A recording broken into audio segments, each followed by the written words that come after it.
चूरू से खबर है, जहां चूरू में लेफ्टिनेंट जनरल सगत सिंह की प्रतिमा अनावरण कार्यक्रम का आयोजन किया गया, जिसमें मुख्यमंत्री बिजलाल शर्मा, लोकसभा अध्यक्ष ओम बिरला, सिक्किम के राज्यपाल ओम माथुर, भाजपा नेता राजेंद्र राठौड़ शामिल हुए। कार्यक्रम में मुख्यमंत्री बिजलाल शर्मा ने कहा कि शेखावाटी वीरों की धरती है और सगत सिंह ने देश की रक्षा में अहम योगदान दिया है। उन्होंने बताया कि सरकार सैनिकों के सम्मान के लिए लगातार काम कर रही है और मेक इन इंडिया के तहत देश रक्षा उत्पादन में आगे बढ़ रहा है। सीएम ने कहा कि यमुना का पानी शेखावाटी लाने की 32,000 करोड़ रुपए की योजना जल्द धरातल पर उतरेगी। उन्होंने डबल इंजन सरकार के विकास कार्यों का उल्लेख करते हुए कहा कि कांग्रेस विकास कार्यों में विफल है और अब राजनीतिक विरोध कर रही है।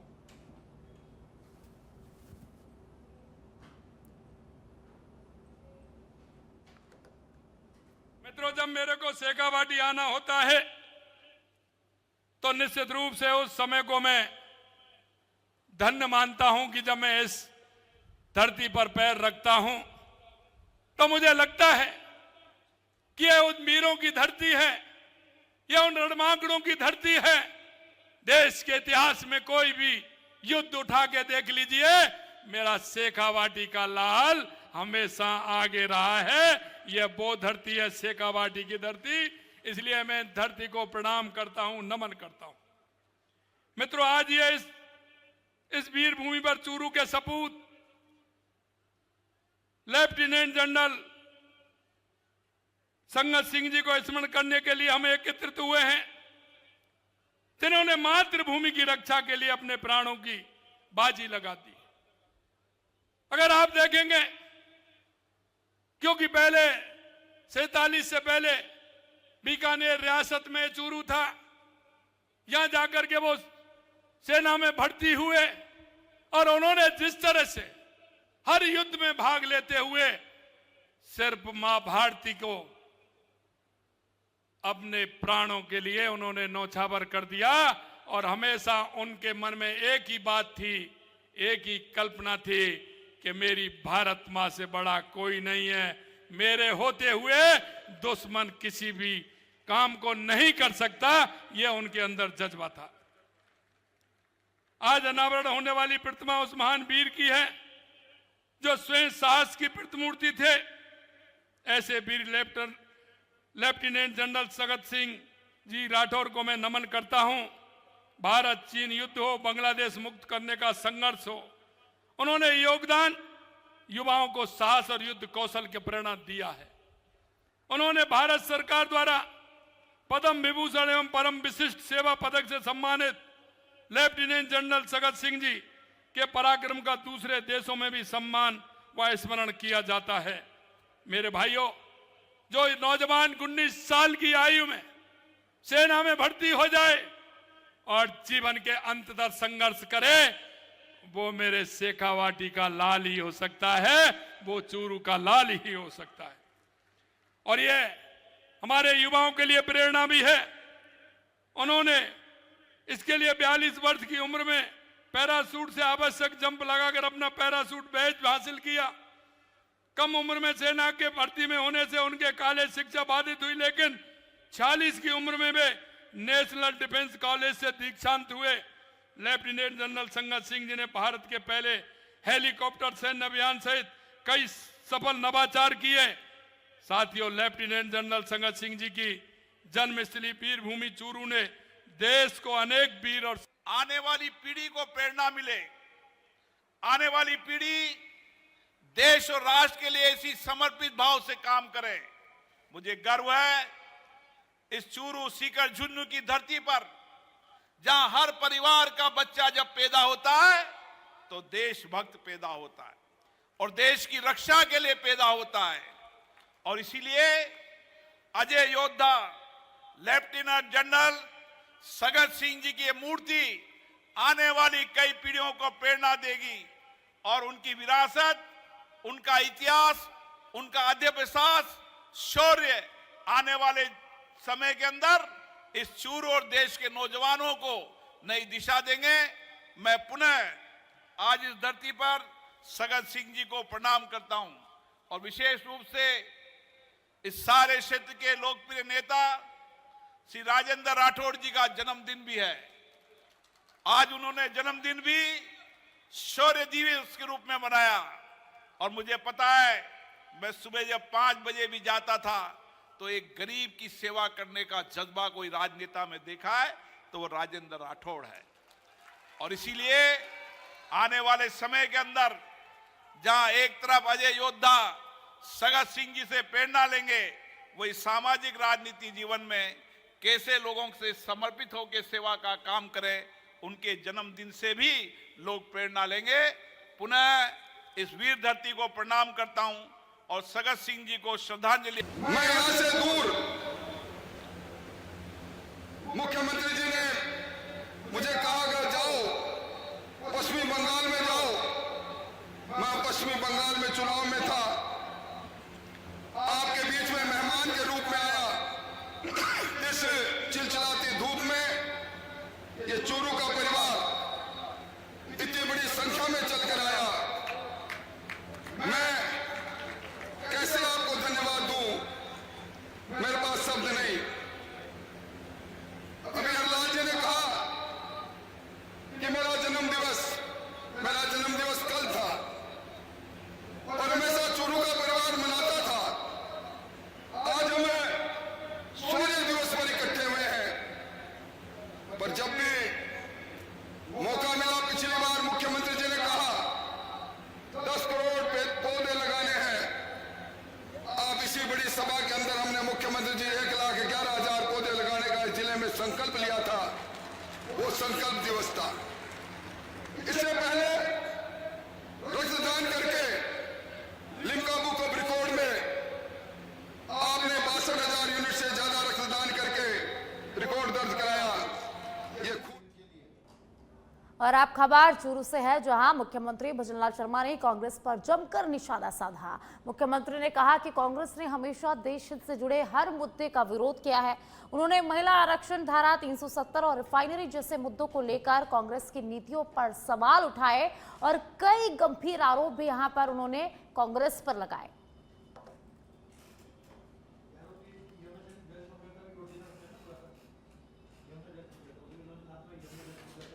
मेरे भाई और बहनों, इस कांग्रेस की आदत जिस तरह से रही है, आपने देखा नारी शक्ति बंधन संशोधन अधिनियम आया था, हमारी बहनों को 33% आरक्षण मिलने वाला था।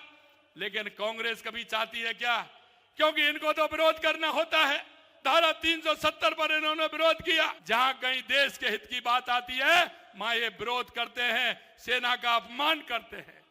मैं आपसे कहना चाहता हूं मेरे भाई और बहनों, ये वही लोग हैं जो हमेशा शेखावाटी के लिए यमुना का सपना दिखाते थे।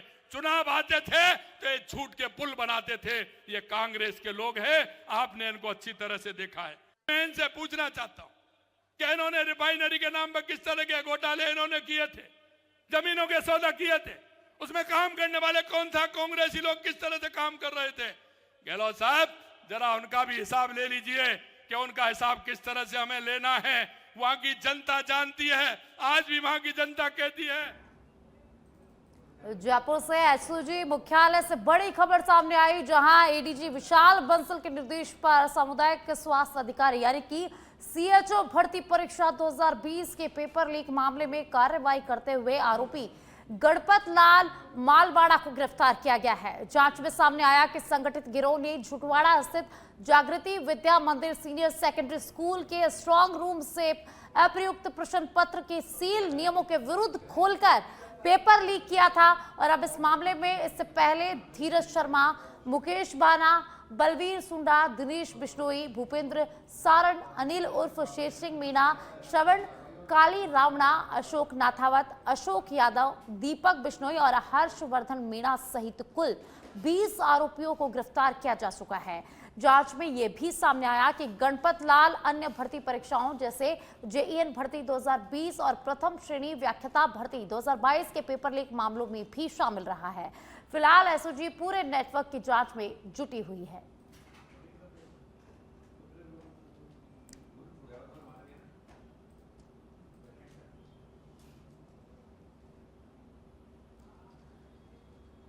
जयपुर एसीबी मुख्यालय से बड़ी खबर सामने आ रही है, जहां डीजी गोविंद गुप्ता के निर्देश पर चूरू में ट्रैप कार्रवाई की गई है।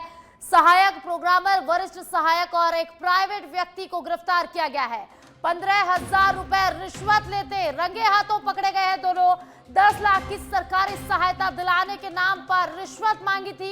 एएसपी महावीर प्रसाद शर्मा के नेतृत्व में ये बड़ी कार्रवाई की गई है। तो 15,000 रुपए की रिश्वत लेते रंगे हाथों गिरफ्तार किया गया है। 10 लाख रुपए की सरकारी सहायता दिलाने के नाम पर रिश्वत मांगी थी। तो चूरू से बड़ी खबर, जहां चूरू में बड़ी कार्रवाई एसीबी की। 10 लाख की सहायता दिलाने के नाम पर यहां रिश्वत मांगी गई और एसीबी ने ट्रैप कार्रवाई यहां पर की है। 3 आरोपी रिश्वत लेते रंगे हाथ गिरफ्तार हुए हैं। 50,000 रुपए की रिश्वत लेते रंगे हाथों तीनों आरोपियों को यहां पर गिरफ्तार किया गया है। तो आपको बता दें कि 10 लाख रुपए की सहायता दिलाने के नाम पर रिश्वत मांगी थी, जिस पर एसीबी ने कार्रवाई करते हुए 3 आरोपियों को गिरफ्तार कर लिया है।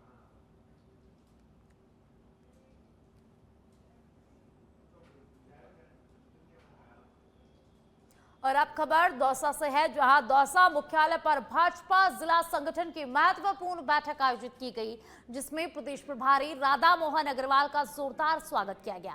बैठक में जिला अध्यक्ष लक्ष्मी रेला, बांदीकुई विधायक भागचंद टांकड़ा, सिकराय विधायक विक्रम बंसीवाल, लालसोट विधायक रामविलास मीणा सहित कई जनप्रतिनिधि और पदाधिकारी यहां पर मौजूद रहे। इस दौरान संगठन को मजबूत बनाने और कार्यशैली को बेहतर करने पर चर्चा की गई। वहीं नारी शक्ति वंदन मुद्दे पर अग्रवाल ने विपक्ष पर, खासकर कांग्रेस पर तीखा हमला बोलते हुए कहा कि विपक्ष का काम केवल आरोप लगाना है और सच्चाई से दूर रहना है। उन्होंने कहा कि भाजपा महिलाओं के अधिकारों को लेकर पूरी तरह से प्रतिबद्ध है। कार्यकर्ताओं के साथ हम लोग बैठे हैं और संगठन की क्या कार्य पद्धति होती है, कैसे काम आगे बढ़ाया जाए, किस प्रकार से नीचे कार्यकर्ताओं को काम करना है। जिन्होंने अच्छा काम किया है उनको प्रेरित करना, जिन्होंने नहीं किया उनको समझाना, हमारा ये सतत चलने वाला कार्यक्रम है। लेकिन सर, कार्यकर्ताओं की तरफ से क्या कुछ समस्याएं रखी गई हैं? ये सब हमारी अंदरूनी बातें हैं, समस्याएं रखा करते हैं, हम उनका समाधान किया करते हैं। इसके लिए हम मीडिया में नहीं जाते। लगाने दीजिए विपक्ष को आरोप, ये उनका काम ही है। और अब खबर श्री गंगानगर से है, जहां श्री गंगानगर में शिक्षा एवं पंचायती राज मंत्री मदन दिलावर ने आज दौरा किया। सुबह वे अचानक 3 एचएच स्कूल पहुंचे और निरीक्षण के बाद वे कार छोड़कर पैदल गांव 3 एचएच की गलियों में निकल पड़े, जहां उन्होंने सफाई व्यवस्था का जायजा लिया और ग्रामीणों से पंचायत द्वारा सफाई कार्य और कचरा संग्रहण की स्थिति के बारे में जानकारी ली। ग्रामीणों ने मंत्री को बताया कि ग्राम पंचायत द्वारा नियमित सफाई नहीं कराई जा रही है। इसके बाद मंत्री ग्राम पंचायत गणेशगढ़ के अंतर्गत गांव 22 ML पहुंचे और स्थानीय महिलाओं से सफाई व्यवस्था की उन्होंने यहां पर जानकारी ली। इस दौरान अतिरिक्त मुख्य कार्यकारी अधिकारी जिला परिषद हरिराम चौहान, तहसीलदार एक्सीएन रमेश मदान, मंत्री के विशिष्ट सहायक जय नारायण मीणा, विशेषाधिकारी सतीश कुमार गुप्ता और मुख्य जिला शिक्षा अधिकारी अरविंदर सिंह सहित अन्य अधिकारी मौजूद रहे। निरीक्षण के बाद मंत्री पंचायत समिति विजय नगर कार्यालय पहुंचे, जहां उन्होंने शिक्षा एवं पंचायती राज विभाग की समीक्षा बैठक ली। और अब खबर हिंडौन सिटी से है, जहां हिंडौन सिटी में जिला जाटा समाज सुधार समिति के युवा अध्यक्ष हरिओम ठेकेदार पर बीती रात जानलेवा हमला किया गया। महवा और गाजीपुर के बीच अज्ञात हमलावरों ने उनकी कार पर फायरिंग कर दी। हरिओम ठेकेदार झाड़ीसा में एक शादी समारोह से लौट रहे थे और महवा के खटाना पेट्रोल पंप पर सीएनजी भरवाने के बाद आगे बढ़े थे कि पेट्रोल पंप से करीब 1.5 किलोमीटर दूर अचानक गोलियां चलनी शुरू हो गई। इस हमले में कार के दोनों ओर से शीशे टूट गए। हालांकि हरिओम ठेकेदार ने सूझबूझ दिखाते हुए खुद को सुरक्षित रखते हुए गाजीपुर टोल प्लाजा तक पहुंचकर अपनी जान बचाई। घटना रात करीब 11:45 की बताई जा रही है। सूचना मिलते ही महुआ पुलिस मौके पर पहुंची और जांच शुरू कर दी है।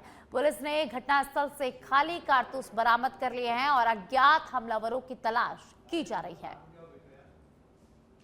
तो रात को मेरे को दूसरे फंक्शन में भी जाना था, तो मैं वहाँ से 11:15 साढ़े 11 बजे निकल चुका।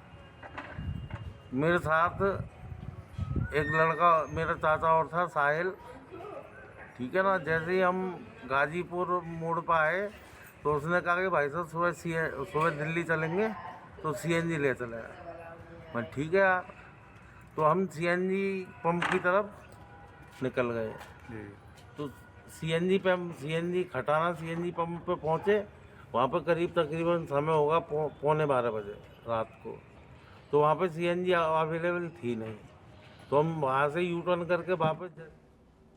झुंझुनू से खबर है, जहां झुंझुनू में बीबी जी राम जी कार्मिक संघ राजस्थान के बैनर तले कर्मचारियों ने जिला परिषद मुख्यालय के गेट पर विरोध प्रदर्शन किया और जोरदार नारेबाजी की। कर्मचारियों ने कनिष्ठ तकनीकी सहायकों और कनिष्ठ अभियंताओं के बीच कार्य विभाजन को लेकर विभागीय आदेशों से असमानता और अस्पष्टता का आरोप लगाते हुए मंत्री किरोड़ीलाल मीणा के नाम ज्ञापन सौंपा। ज्ञापन में मांग की गई कि जब तक दोनों पदों के बीच स्पष्ट कार्य विभाजन के नए आदेश जारी नहीं होते, तब तक हाल ही में लागू आदेशों को स्थगित किया जाए और पूर्व व्यवस्था को बहाल किया जाए। कर्मचारियों का कहना है कि पहले जेईएन की कमी के चलते जेटीए को योजनाओं का कार्यभार दिया गया था, लेकिन अब चार्ज हटाए जाने से कार्य प्रभावित हो रहा है। उन्होंने चेतावनी दी है कि मांगे नहीं मानी गई तो आंदोलन को और तेज किया जाएगा। पिछले 17-18 साल से 2008 से महात्मा गांधी नरेगा योजना अंतर्गत कार्यरत है। हमें जो कार्य का अनुभव हो उसके आधार पर सरकार ने हमें एसओपी और जो तकनीकी कार्यों का मूल्यांकन है उसके आदेश जारी किए थे, लेकिन सरकार की हठधर्मिता और निष्कुंज सोच के कारण उन्होंने 10/4/2026 को एक आदेश जारी किए हैं जो हमारे जो अधिकार हैं उनको उन्होंने कुठाराघात किया है। उन अधिकारों को उन्होंने हमारे अधिकार वापस ले लिए। अब वो जो अधिकार हैं वो जो नवनियुक्त कनिष्ठ अभियंता जिनको पिछले 4 महीने हुए हैं। बांसवाड़ा में डॉक्टर मोहित मछार की संदिग्ध मौत के मामले ने तूल पकड़ लिया है। अखिल राजस्थान सेवारत चिकित्सक संघ ने मुख्यमंत्री के नाम जिला कलेक्टर को ज्ञापन सौंपकर निष्पक्ष और त्वरित जांच की मांग की है। जानकारी के अनुसार 28 वर्षीय डॉक्टर मोहित मछार 19 अप्रैल को पीपल खूंट के बोरी गांव में एक मित्र की शादी में गए थे, जहां 4 दिन बाद उनका शव कुएं में मिला है। चिकित्सकों ने पुलिस जांच में पारदर्शिता और दोषियों पर कड़ी कार्रवाई की मांग करते हुए परिजनों को न्याय दिलाने की अपील की है। बांसवाड़ा के सज्जनगढ़ क्षेत्र के मसाला साथ गांव का एक हमारा डॉक्टर था, डॉक्टर मोहित मछार। वो 15 अप्रैल की शाम को पीपलपुर बोरी गांव में एक डॉक्टर की शादी में सम्मिलित होने के लिए गया था और उसके बाद में लापता हो गया था। उसके बाद 19 तारीख को जहां शादी में गया था उसके पास में कहीं गांव में कुएं में दिन में बॉडी मिली। तो ये जो है वो हमें एक हत्या और इस तरीके का मामला जो लग रहा है, तो इस पर त्वरित कार्रवाई हो और दोषियों। बांसवाड़ा से खबर है, जहां आगामी जनगणना को लेकर प्रशासन ने तैयारियां तेज कर दी है। टीएडी सभागार में आयोजित बैठक में जिला कलेक्टर डॉक्टर इंद्रजीत सिंह यादव ने अधिकारियों को आवश्यक दिशा निर्देश देते हुए बताया कि 1 मई से 16 मई तक जिले भर में मकानों का सूचीकरण कार्य किया जाएगा, जिसके बाद घर घर जाकर वास्तविक जनगणना सर्वे किया जाएगा। कलेक्टर ने जनगणना को एक महत्वपूर्ण राष्ट्रीय प्रक्रिया बताते हुए इसकी सटीकता और पारदर्शिता सुनिश्चित करने पर भी जोर दिया। इसके लिए नोडल अधिकारियों की नियुक्ति भी की गई है। बैठक में एसडीएम सोनू कुमारी सहित नगर परिषद और अन्य विभागों के अधिकारी एवं कर्मचारी मौजूद रहे। प्रशासन ने सभी से जिम्मेदारी पूर्वक कार्य करने की यहां पर अपील की।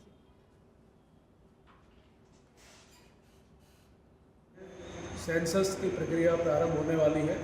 1 मई से स्व जनगणना की प्रोसेस चालू होगी, जो कि 15 मई तक रहेगी और 16 मई के बाद वास्तविक जो हाउस टू हाउस जाके हमारे प्रगणक हैं वो गणना का कार्य करेंगे।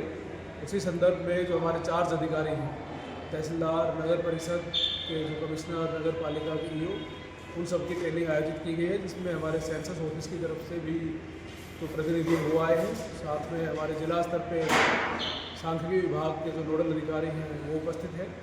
तो आपके माध्यम से मेरी सभी से रिक्वेस्ट रहेगी कि इस बार जो स्व जनगणना का सेल्फ एनुमरेशन। मुख्यमंत्री भजनलाल शर्मा बुधवार को यानी कि आज पहली बार ओसिया विधानसभा क्षेत्र के दौरे पर पहुंचे, जहां उन्होंने 416 करोड़ रुपए के विकास कार्यों का शिलान्यास और लोकार्पण किया। कार्यक्रम के दौरान मुख्यमंत्री ने संतों का आशीर्वाद लिया और ओसिया विकास दर्शन पुस्तिके का यहां पर विमोचन भी किया। उन्होंने रिफाइनरी मुद्दे पर कांग्रेस पर निशाना साधते हुए अनियमितताओं के आरोप लगाए और कहा कि यह परियोजना प्रदेश के विकास और रोजगार के लिए अहम है। साथ ही उन्होंने स्पष्ट किया कि प्रदेश में गुंडागर्दी और भ्रष्टाचार किसी भी सूरत में बर्दाश्त नहीं किया जाएगा।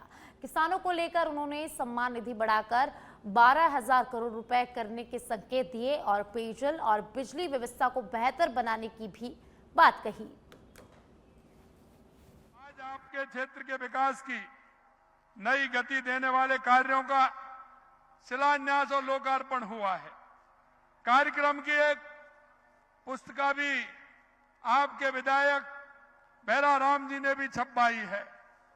मैं आप उस किताब का भी आज लोकार्पण हुआ है। मैं आप सभी से कहना चाहता हूं कि आपने जो किताब छपाई उस किताब की प्रति आप सभी को मिले। मैं भैरा राम जी से भी कहना चाहता हूं इस किताब की प्रति आप सभी को मिले, जिससे कि आप ये देखें कि पिछले सालों में और इसके हमारे 2.25 साल में इस ओसिया के अंदर कितने काम हुए हैं। इसका आंकलन आप करेंगे तो आपको लगेगा कि ओसिया विधानसभा में कितने काम हुए हैं। सिर्फ ये ओसिया विधानसभा नहीं है। अगर मैं जोधपुर जिले की बात करूं तो कोई भी विधानसभा ऐसी नहीं होगी जिसमें 500, 700, 1000, 2000 करोड़ के काम नहीं हुए होंगे। जहां आपने मांग जो की थी वो सारे काम हमने किए हैं। मेरे भाई और बहनों, ये हमारी मारवाड़ की ऐतिहासिक धरा है। आप सभी के बीच मुझे आकर बड़ी प्रसन्नता हो रही है। यहाँ की वास्तुकला, प्राचीन मंदिर, ओसिया की हमारी सांस्कृतिक धरोहर का एक उदाहरण है। आपको पता है कि देश के यशस्वी प्रधानमंत्री नरेंद्र मोदी जी के नेतृत्व में हमारे राजस्थान का किस तरह से विकास हो रहा है, क्योंकि आप सभी जानते हैं कि मोदी है तो मुमकिन है, मोदी है तो। और मोदी जी के नेतृत्व में राजस्थान की हमारी डबल इंजन की सरकार जिस तरह से काम कर रही है आप सभी देख रहे हैं। मैं आज कहना चाहता हूं कि इसी कड़ी में ओसिया विधानसभा में सड़क, बिजली, पानी, शिक्षा, स्वास्थ्य, खेल, पशु चिकित्सा, नंदी सारार गोदाम जैसे 416 करोड़ रुपए से अधिक राशि के विकास कार्यों का लोकार्पण और शिलान्यास हुआ है।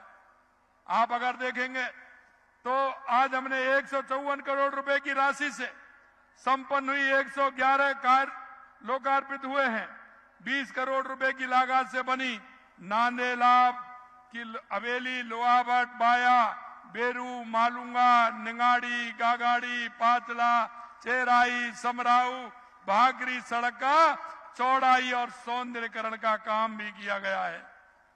मथनिया में 21 करोड़ रुपए से अधिक की लागत के बना 50 बेड क्षमता का राजकीय सैटेलाइट